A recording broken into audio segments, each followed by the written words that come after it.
Comment va mon Alex? Eh bien, moi je vais très bien, moi, Julien. Ben super, ça me T'es fait en forme plaisir de te voir en live encore. vrai. Bon, on a un nouveau micro, donc si vous avez un son qui est à peu près, on est en train de faire des réglages Voilà, dessus. des petits réglages. Donc enfin, on est ravis déjà de vous retrouver. De vous retrouver, bienvenue chez les tontons. Crypto, hein, Toujours moi Julien. pour les fondamentaux et Alex, côté technique, hein, comme vous savez. On va essayer d'être le plus court possible. Il y a encore énormément de choses Il y a aujourd'hui. encore énormément de choses. Alors bien sûr, on n'oublie pas les petits likes, les petits commentaires, ça fait toujours plaisir. Ça nous sert à être Ah oui, bien c'est vrai, j'avais référencés. oublié à être bien référencé. Voilà. Les abonnements, n'oubliez pas, nous, ça nous aide énormément. Alors, on parle de quoi cette semaine, Ah ben, Julien? alors, est-ce que Powell a lancé ce bull run avec petit pivot de la Fed? Et donc, qu'est-ce que ça amène? Est-ce que ça attire du monde? En tout cas, j'ai l'impression qu'il y a encore à nouveau d'autres planètes qui sont en train de s'aligner quand même. C'est Ouais, vrai. on va vite regarder ça, on va parler de l'alt-season pour essayer de situer tout ça. Et notre BTC, est-ce que c'est une énième gifle qu'on va prendre avec un yo-yo ou est-ce qu'on construit enfin quelque chose? C'est parti. Mon kiki, c'est parti. Juste avant les news de la semaine, il y avait quand même le Linktree. Vous allez trouver tous nos liens en description, les télégrammes sur lesquels on fait des trades. C'est reparti très fort dans le club. On est très content d'être dans le bon wagon. Bon, semaine prochaine, alors moi j'y suis de mardi à jeudi. D'accord, c'est vrai que tu m'en avais parlé, etc. Ouais. Bon, déjà, on remercie le partenaire Blowfin. Dauphine en qui effet. m'a une petite entrée. Donc si vous y êtes, n'hésitez pas, balancez-moi des MP, on se fera des trucs en off autour de l'event. Et surtout, bon, j'en profite pour vous annoncer.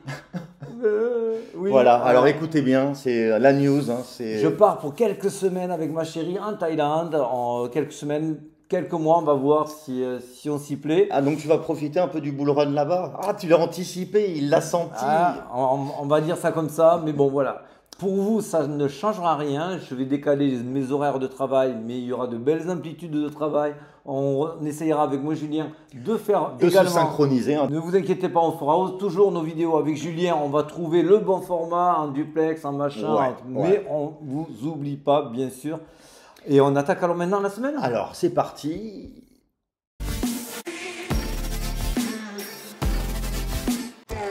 Oui, effectivement. Bon, on est sur du vert. Hein. Ouais, on est sur du vert, vous l'avez dû le voir. Hein. C'est vrai qu'il y a eu une belle embellie. Belle embellie. ces Et ce qui a derniers été jours. très très rassurant, c'est que oui, Bitcoin a bien pumpé. On a vu très peu les alts au début le suivre. Il nous fait des petits escaliers sur les escaliers WeRange. Ça met des bonnes accélérations sur les alts.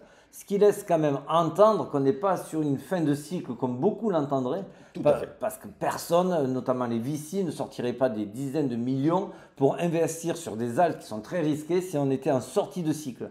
Donc ça, je le maintiens, quoi qu'on en dise. En tout cas, T'es voilà, d'accord? hein, je suis d'accord. Et surtout, voilà, des belles performances. Oui, quand même de belles envolées. Tia, Tao, Theta. Ah, mais apparemment, il Voilà. fallait avoir des thés. Voilà, voilà, c'était la semaine d'été, Ouais. hein, comme vous avez pu le voir. Bon, en tout cas, ça fait plaisir à voir, comme tu le Magnifique. disais. Et même les plus petits, hein, vous pouvez voir, c'est quand même du plus 10%. À peu Et près, beaucoup moins de meme coin. Alléluia. Bon, quand même, PopCat, il y en a toujours deux, Oui, trois il qui y en a sortent. toujours, Hein, bah, voilà, ça fait toujours un peu. Voilà, c'est normal. On se C'est la refera crypto. pas, les joueurs resteront les joueurs, on va même péter encore.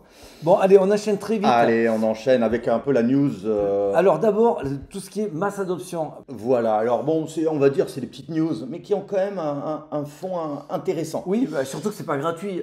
Notre ami Trump, Voilà, Trump, il s'est Trump. quand même acheté un burger avec c'est Bitcoin. ses bitcoins via le Lightning Network. Alors, est-ce qu'il est meilleur le burger? Je sais pas. Ah, ça, faudra lui En demander. tout mais cas, belle campagne de pub. de hein. promotion, Bah oui, et mais ça c'est oui. vraiment très très bien. On voit qu'alors lui, BlackRock.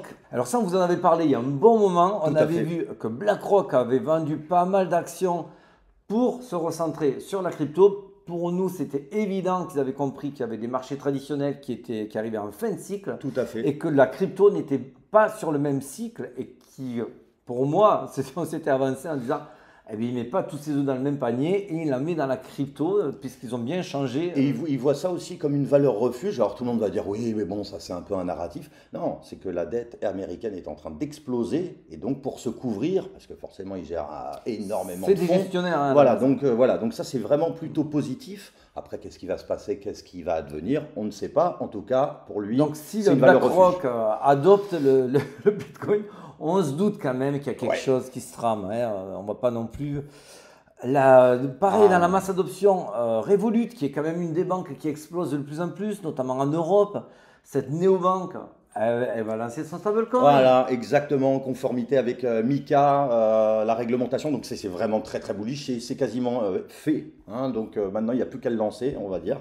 On a notre ami Michael Saylor aussi. Alors, oui. Michael Saylor, bon, c'est vrai qu'il ne s'arrête pas parce que je crois que la semaine dernière il avait déjà fait des siennes, il en a refait encore aujourd'hui. Ah oui, au petit déjeuner, quand il a envie d'acheter, il ne prend pas son Amazon lui.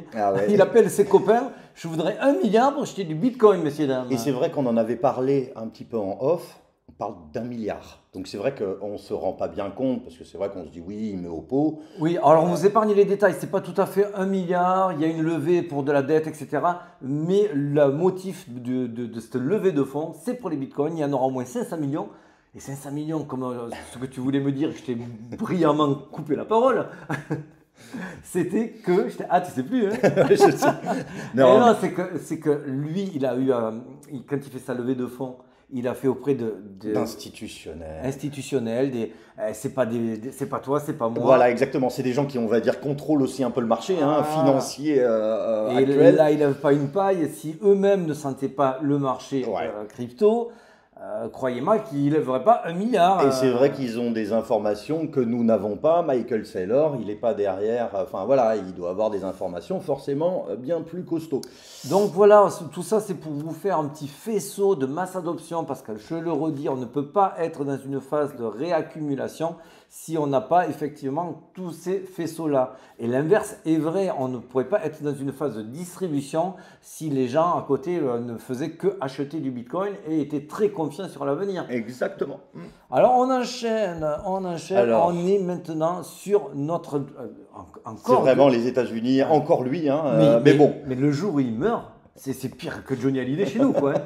Non mais sérieux. Non mais ça c'est vrai, mais une news quand même vraiment bullish. Premier État américain à accepter la crypto, le Bitcoin, toujours. Hein, donc c'est vrai que ça c'est vraiment top. En USDC pour les services publics, c'est vraiment hyper bullish. C'est la première fois que c'est possible. Exactement. Donc voilà, magnifique.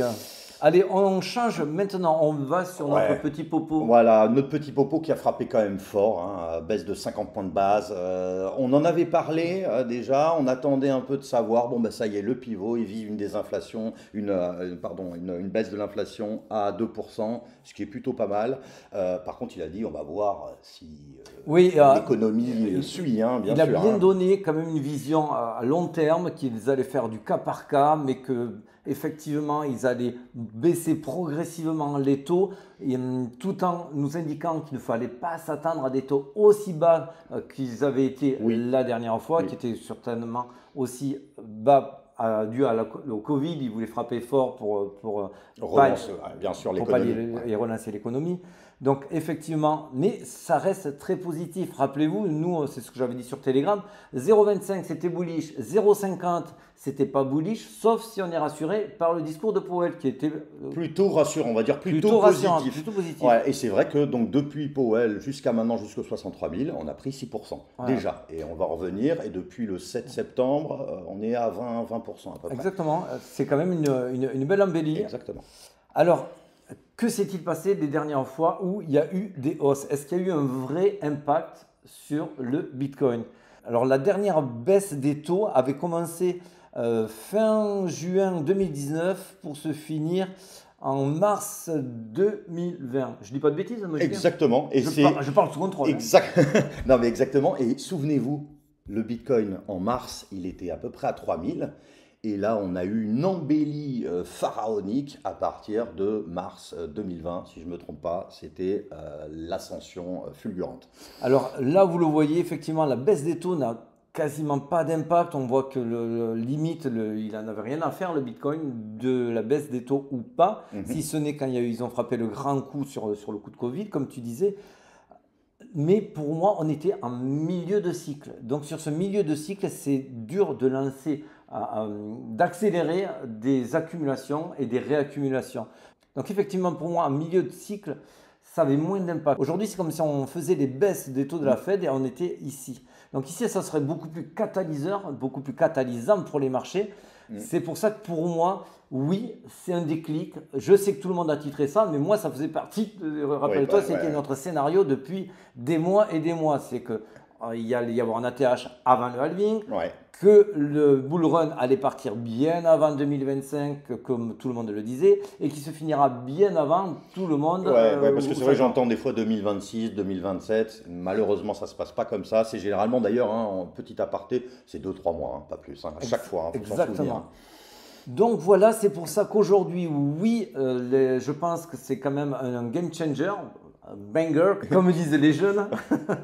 Mais c'est pas cela qui va faire en sorte que le cycle continue ou pas. C'était juste des confirmations, c'est juste le déclic, la goutte d'eau qu'on attendait. Exactement. Alors, ce qui est marrant de voir, c'est sur les altes, comment ça va se passer sur les altes. Alors sur les altes, on a été inquiet, moi le premier, hein, mais on voit quand même qu'on a eu un gros rebond. On est sur ce canal descendant. Pour moi, j'ai l'impression quand même que tout le monde est prêt à vouloir appuyer sur les altes. C'est un sentiment qui prédomine, je trouve, sur les marchés. Beaucoup veulent faire des x10, hein, donc on sent que ce n'est pas fermé. Ça ne veut pas dire que ce n'est pas moins dangereux, mais je présume qu'il y aura quand même une alt season, quoi qu'on en dise. Et c'est vrai que n'oubliez pas, hein, 1 million de projets crypto, ce qui veut dire qu'on ne peut pas être partout. Donc forcément, les hausses risquent d'être plus faibles sur une grande partie des... Et il y aura beaucoup de projets qui seront délaissés, même s'ils sont bons. Il y a Et voilà, il y a énormément beaucoup. de projets et de bons projets. Avant, on avait moins de projets et encore moins de bons projets. Il ne Exactement. faut pas perdre cela de vue. En tout cas, si on essaye de se situer, là, on est sur l'alt season en année. Si on voit le dernier pic bas entre les deux cycles, ici et ici, il y a eu à peu près 2 ans, ce que je te disais tout à l'heure. Si on regarde ce dernier pic bas ici et le dernier pic bas là, on est à également 2 ans. Donc, ce qui voudrait dire que potentiellement, c'est peut-être maintenant. Voilà, c'est pour ça qu'on vous a titré ça. C'est potentiellement maintenant. Bon, certes. parce que les cycles, on peut difficilement mentir sur un cycle. On peut raconter des conneries sur du rectangle, sur du sell in main, machin. Mais les cycles, c'est pricé sur du long terme. C'est du Wyckoff. Vous avez du Composite Man. Eux, ils font leurs prédictions à très long terme. Ouais. Ils ne sont pas du tout à regarder en 1 heure ou en 4 heures Oui, les non, courbes. ça c'est sûr, ça c'est sûr. Ouais. Et effectivement, là, si on respecte le cycle, on se situerait pour moi en début de Voilà, de cycle haussier, cycle haussier. voilà, de Et avant de continuation haussière. partir Ouais. avant de parler de alt season, il faudra bien sûr qu'on se situe entre les 50 et les 70 pour dire l'alt season est lancée. Voilà, exactement. Alors après, petit aparté, c'est vrai qu'on voit une dominance qui monte, etc. Oui, alors je te la mets. Ah bah voilà.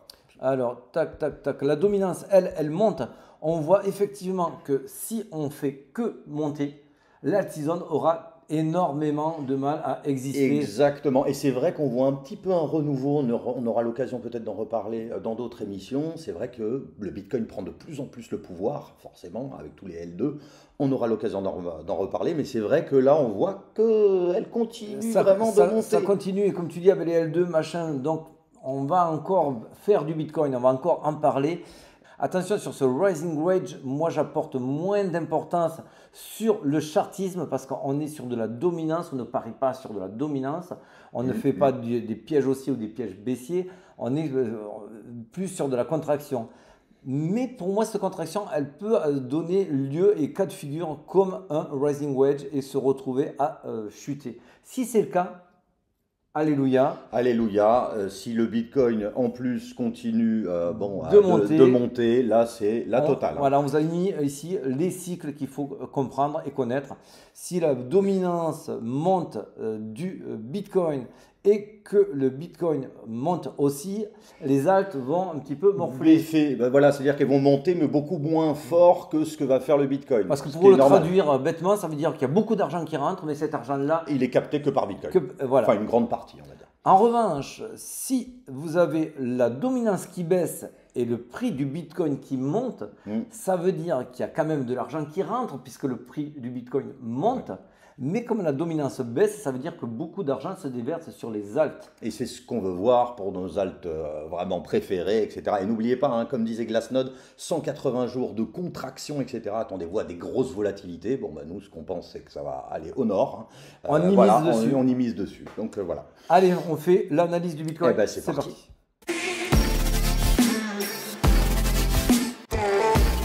Alors on passe très vite, on est entre les deux, donc pour moi rien à dire. 54, c'est pas greedy. Je le trouve limite presque un peu bas par rapport aux 20 et quelques pourcents de hausse. Oui, c'est vrai, hein, on en reparle à plus de 20% depuis le 7 septembre. En tout cas, il n'y a toujours personne. C'est clair. Là, c'est Buy Bitcoin sur Google Trends, c'est aussi simple qu'efficace. Vous tapez ça, vous voyez si la masse adoption est là, si les nouveaux arrivent. Quand je parle des nouveaux et des retail, c'est des gens qui ne connaissent rien au Bitcoin. Voilà, qui ont peut-être entendu parler, mais bon, qui ne sont pas vraiment et intéressés. Et c'est à eux à qui on vendra nos jetons plus tard. Oui. Allez, on continue. On est toujours sur des records historiquement bas. Alors, moi, j'avais lu 4,7%. Ouais. Alors, je ne sais pas, c'est ça? Ouais, alors parce en fait, c'est vraiment bas, en fait si on est sur de l'effectif, sur l'effectif, c'est plus que ça. Mais ça a été retranché entre les jetons qui sont perdus, les jetons sur des saquettes, machin, tout ça. Bon, allez, vous voyez, hein, donc là on est très très bas, donc ça veut dire qu'il ne s'échange quasiment rien. On va rien. aller très vite sur la technique parce qu'aujourd'hui c'est très simple pour moi. Oui. Pourquoi? Parce qu'on est sur ce falling wedge qui, vous le reconnaissez, on vous bassine avec chaque fois le fameux Wyckoff réaccumulation. Exactement, donc on voit que c'est toujours, hein, on en parlait justement un petit peu tout à l'heure. On est dans le plan. C'est long, c'est long, c'est long. Alors c'est vrai le fait que ce soit tombé aussi ce démarrage de cycle sur l'été, ça peut aussi expliquer qu'on ait 2-3 mois de prolongation. Effectivement. Oui, on en a parlé. Si je trouvais ça très très judicieux, on va un petit peu élaborer le fait que c'est vrai que vous n'allez pas lancer un bull run en plein été. Voilà.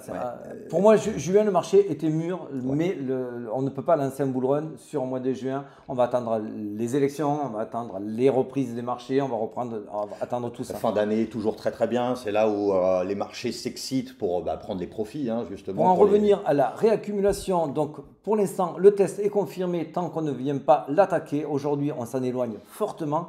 On se rapproche du LPS. Alors là, je ne voulais pas tracer, mais si vous prenez une médiane du falling wedge, ce qui se fait techniquement régulièrement, on voit qu'on a eu un rebond très propre sur cette médiane ici, que je ne vous ai pas tracé, mais il faut que vous imaginiez une médiane entre ici. On a eu le rebond et on repart au-dessus. En général, techniquement, quand on fait ça, c'est pour aller sur le canal supérieur. Ce canal supérieur se situe aux alentours des 68 000. Bien sûr, il y aura du yo-yo, il y aura tout ce que vous voulez derrière. On ne va pas laisser les x100 bloquer la progression puisque ça vous tend un élastique. Cet élastique-là, il faut le détendre régulièrement, voire le casser. Et surtout, pour cette montée, on va dire parabolique, si elle a bien lieu comme on le pense, on ne va pas vous dire, tiens, c'est demain, tout est joli, etc. C'est un moment où on ne s'y attend pas et là, c'est parti. Pour l'instant, sachez qu'ils cachent au maximum leurs cartes.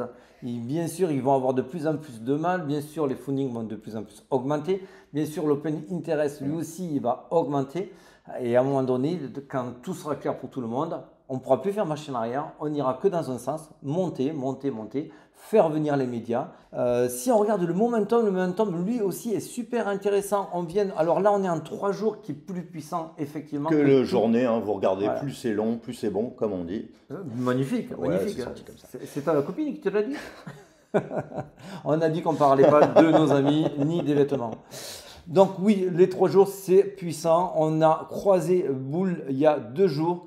Donc le momentum est intéressant. Exactement. Ce n'est pas une valeur absolue, c'est juste un indicateur supplémentaire qui vous fait dire que globalement, on part dans la bonne direction. Ça ne nous met pas à l'abri des yo-yo parce que si on zoome, on voit qu'on a laissé quand même des belles FFG ou des imbalances, vous les appelez comme vous voulez. D'ailleurs, on en parlait un petit peu tout à l'heure, il y a peut-être des gens qui aussi se posent la question, est-ce qu'on fait une légère baisse ou alors on peut peut-être aller plus bas ou pas? C'est vrai qu'on voit des fair value gap à combler, on voit qu'il y a de l'argent à aller chercher, mais comme on dit souvent, l'argent, on va peut-être pas aller tout le temps chercher chaque moment. Ce qui m'impressionne, c'est le RSI à chaque fois de combien il descend. Donc ça veut dire qu'effectivement, les gens ont peur de rater le train, les boules sont prêts à rebondir à chaque fois. Si à chaque fois qu'on baissait, tu vois là, le BTC a perdu 1 ou 2%, même pas. On voit qu'on est passé de 60 à 50 en très très peu de temps sur le RSI. Donc on voit qu'on fait respirer très fortement le RSI. En général, c'est pour repartir de plus belle. Je vous le dis, ça nous met à l'abri de rien du tout. Mais pour moi, c'est une première fois que je vois une hausse assez saine qui correspond à mon planning, qui correspond à mon scénario. Et en plus, on voit au niveau fondamental, comme tu le disais en première partie, il y a pas mal de choses qui s'alignent. Et oui, exactement. On voit que Glassnode le mentionne, on voit les charts aussi, on voit les news. Bon, c'est vrai qu'il y a plusieurs choses qui sont plutôt, on va dire, très très intéressantes. Et il y a toujours personne. Et il y a toujours Voilà. personne. Donc là, bon, si on fait là on est sur du 1 heure, on voit effectivement que les fundings ont énormément augmenté. Bon, donc là, il faudra quand même être méfiant parce qu'effectivement les fundings augmentent et que Ouais, ça réouvre des positions un petit peu. Donc voilà, il faut faire toujours attention quand ça ouvre des positions. On va chasser forcément dans le sens où la position. mais vous avez compris, notre direction, elle est claire, Oui, elle est nette elle est nette. et pour moi, elle est sans appel. Oh, c'est beau. Hein, c'est C'est pas mal. beau, Hein. hein. Ah, je vais Voilà. pas répéter. Sur ce, on vous souhaite une bonne journée. Et ça va du cap. Ah, oui, ah, oui. Ah, oui. Comme on craint. J'essayerai de vous faire des lives et des petites vidéos à l'intérieur de l'EBC, la fameuse convention à Et il Barcelone. nous a promis peut-être d'aller voir Michael Saylor. Parce que Mike Saylor is rich. Bon, et on Allez, vous souhaite une très ciao, très bonne ciao, journée, et très à bonne très vite. semaine. Bye les amis, bye.